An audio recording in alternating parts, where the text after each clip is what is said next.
Kimberly Karen Motta was born in Manacor, Brazil, on February 26, 1998.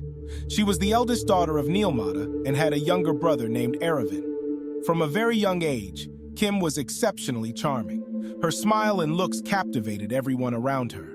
As a teenager, she developed an interest in modeling and dancing, dreaming of winning beauty pageants. With the help of her friend Nyla, she entered the glamorous world of modeling. However, Kimberly also harbored aspirations of becoming a doctor and studying medicine. After completing high school, she enrolled in university in Paraguay. However, she later decided to return to Brazil due to unspecified reasons and pursued studies in the nurse technician program while continuing her modeling career. In 2019, Kimberly's hard work paid off when she was selected to participate in the My Amazons contest, a significant achievement that marked the first step toward the Miss Brazil selection. Representing her hometown of Manacora in the Miss Amazon pageant, she secured a respectable 6th place. This exposure led to numerous modeling opportunities, further boosting her career. Meanwhile, Kimberly remained focused on her academic pursuits, completing her nursing technician course and aspiring to become a dentist. To realize her goal, she applied for and received a scholarship to study at Metro's Manaus campus. Eager and enthusiastic, she moved to the city and resided with her uncle, Henry Matos. In addition to her academic and professional endeavors, Kimberly decided to reapply for the Miss Amazon pageant, demonstrating her determination and dedication. She intensified her efforts to win, paying close attention to her diet and incorporating regular morning runs into her routine. While supporting herself through modeling gigs and selling clothes, Kimberly remained financially prudent, saving most of her earnings for her future dental practice. As an active presence on social media, Kimberly engaged with her followers by sharing glimpses of her daily life and posting motivational content. Among her followers was Rafael Fernandez Rodriguez, a 31-year-old man from Sao Paulo, born in 1988, whose affluent background was well known. In March 2020, Rafael, single and seeking new connections, came across Kimberly's profile and began following her. Intrigued by her beauty, he seized an opportunity to meet her when Kimberly mentioned going to a club with friends. Despite Rafael's attempts to woo her, Kimberly prioritized her studies and career over romantic relationships at the time. However, Rafael persisted, eventually convincing Kimberly to exchange phone numbers. Their conversations deepened, leading to a decision to go on a date. Despite their growing closeness, marriage was not on their minds. Upon learning of Kimberly's decision to focus on her career, Rafael decided to elevate his lifestyle, renting an expensive apartment and purchasing a luxurious car. With Kimberly by his side, he took pride in flaunting his newfound status to others. Naturally, these disagreements often led to arguments between the couple. Rafael consistently attempted to mend the rift by sending flowers or calling Kimberly at various times of the day, but his efforts were futile. The cycle of constant arguments and reconciliations did not escape the notice of Kimberly's best friend, who cautioned her about Rafael's behavior, warning that it could lead to trouble in the future. Despite these warnings, Kimberly, deeply in love, remained oblivious to the potential dangers.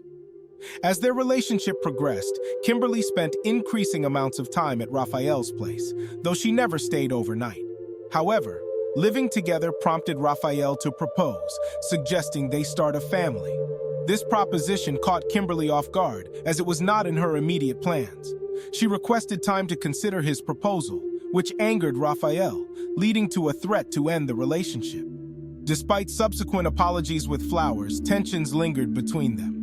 Their relationship took a turn for the worse on Sunday, May 10, 2020, when Kimberly encountered Rafael unexpectedly after a disagreement. Despite her uncle's presence, Kimberly's interactions with Rafael seemed normal, leading her uncle to overlook any underlying issues. Later that day, Kimberly sent a text message to her friend Nella from her friend's house, expressing Mother's Day wishes. As evening approached, Kimberly contemplated taking a cab home, but found the fare too high. Consequently, she contacted Rafael for a ride, and he arrived around 10 p.m. Surveillance cameras captured Rafael and Kimberly leaving together. They made a brief stop at a friend's house before heading to Rafael's place. Kimberly informed her uncle via text that she had gone with Rafael and requested him not to answer the door, trusting Rafael to take her home later that evening. However, Events took a sinister turn when Raphael, seizing an opportunity while Kimberly was in the shower, unlocked her phone and discovered messages that angered him. Consumed by rage, Raphael retrieved a knife from the kitchen, hiding it under his pillow as he awaited Kimberly's return to bed. When she did, unaware of his discovery, Raphael launched a brutal attack, ending Kimberly's life abruptly. He then attempted to cover up the crime, cleaning bloodstains and washing himself before leaving the apartment. Subsequently, Raphael drove to the state of Roraima, situated on the southeastern border between Brazil and Venezuela. Upon his return home, Kimberly's absence alarmed her uncle, prompting him to make frantic attempts to contact her. When his efforts proved fruitless, he reported her and Raphael missing to the police, fearing they may have been involved in an accident or encountered some other danger. Despite the initial dismissal by the authorities, their disappearance raised suspicions, leading to a search for answers. An accident occurred in the Virua National Park, 30 kilometers from Caracaray. His car overturned and was completely wrecked, and in the process, he lost his ID and phone. Now he had serious problems, but I had to do something. I walked to the nearest town and asked for help. I found a truck driver who agreed to take me to Caracaray. There, I managed to withdraw some money and catch a taxi to Boa Vista.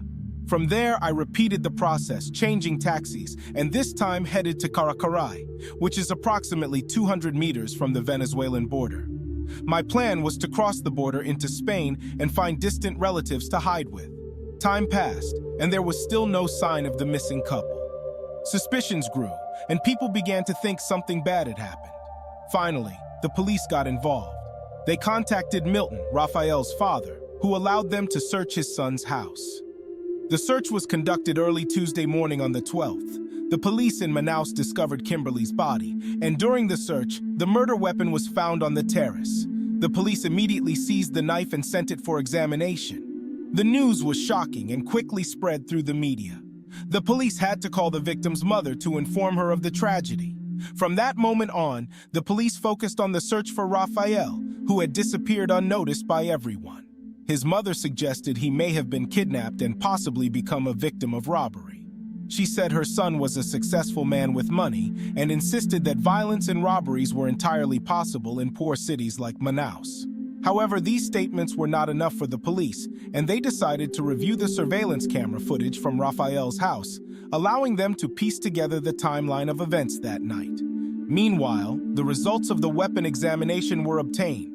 It turned out that Raphael left his fingerprints on all the weapons. Thus, the guy became the prime suspect, and the Amazonas State Court issued a temporary arrest warrant. Raphael's photos made it to the news, and the security department established public relations to make it easy for people to report his whereabouts. On May 13th, the first serious lead emerged. The police's efforts to apprehend him began to bear fruit when they discovered he had crossed the Roraima border from the Amazon side. During the search in this area, they also found an abandoned car on the road south of Caracaray. Authorities are asking residents of Roraima to help them by cooperating with the police and providing any information about Raphael's whereabouts. Milton, Raphael's father, was so grief-stricken by his son's involvement in the crime that the next day, on May 14th, he took his own life. His body was found on the Barfunda metro tracks in San Francisco. Meanwhile, the police mobilized forces at the border between Brazil, Guyana, and Venezuela. The three countries joined forces to prevent Raphael from escaping justice, ruling out the possibility of his escape through the town of Bonfim, which borders Guyana. Authorities focused their search on Caracaray and collaborated with Venezuelan military on the other side of the border. When Raphael attempted to enter Venezuela, local authorities refused to admit him to the country. Realizing he was being pursued, Raphael sought refuge from 6 local Venezuelans living nearby and offered to pay them money. They agreed to hide him in a temporary hut in the nearby forest. Knowing Raphael was crossing the border, the military believed his capture was imminent. Acting on a tip-off from the police, the military police of the 1st Border Guard provided them with information about Raphael's whereabouts at that moment. But apprehending him proved to be a difficult task. When the police arrived, they encountered a group of guys who were protecting the criminal and had machetes with them. The police fought back, creating a dangerous situation, but fortunately they managed to subdue them. and on the 15th of May 2020, they finally arrested Raphael at the house where he was hiding. His bodyguards were also captured. Two young men, aged 24 and 17, were charged with aiding and attempting to escape. After Raphael was brought to the police station in Manaus, specializing in murder and kidnapping cases, they soon told him they had enough evidence of his guilt, and the guy did not deny it. They took him to the local jail and charged him with first-degree murder. After a few days of waiting and worrying, Kimberly's mother, Neil, was able to breathe a sigh of relief, knowing that justice would prevail. For the residents of Manacor, Boris's hometown, the news of his trial was also a relief.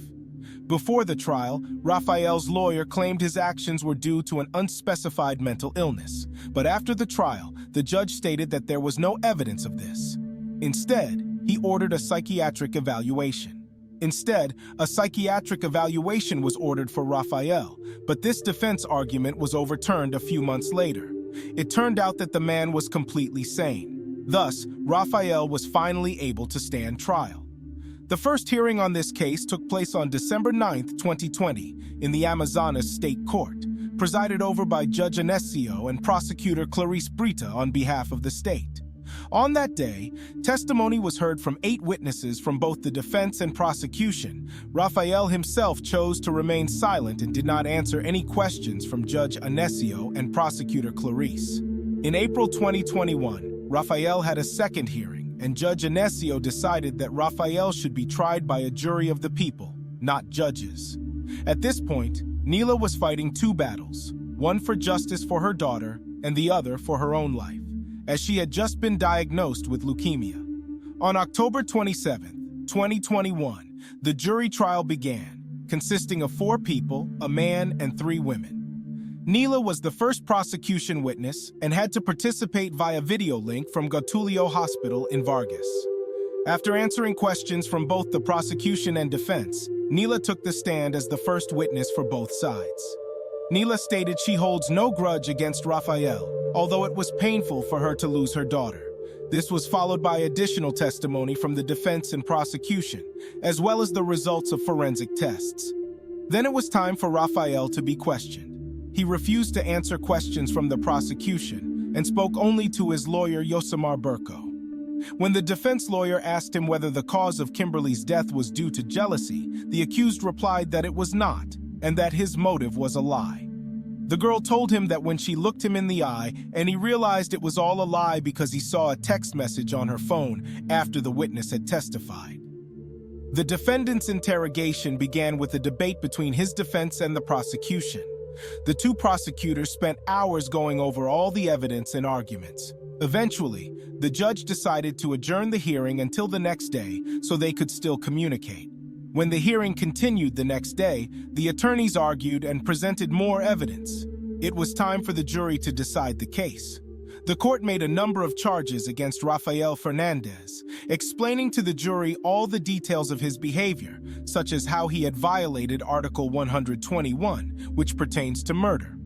Rafael violated all the rules of this article, as he had a bad motive, used legal defense that excluded the victim, and even did it because he was a misogynist. On Thursday, October 28th, the Manaus City Court ruled that Rafael was guilty of murder. He was given 14 years in prison, but that was a mistake. Rafael should have received a longer prison sentence. Just hours after the trial ended, Neela, Kimberly's mother, died, and in that moment, Kimberly Karen Motta's memory will live on in Manacor for the locals, and she will always be their queen.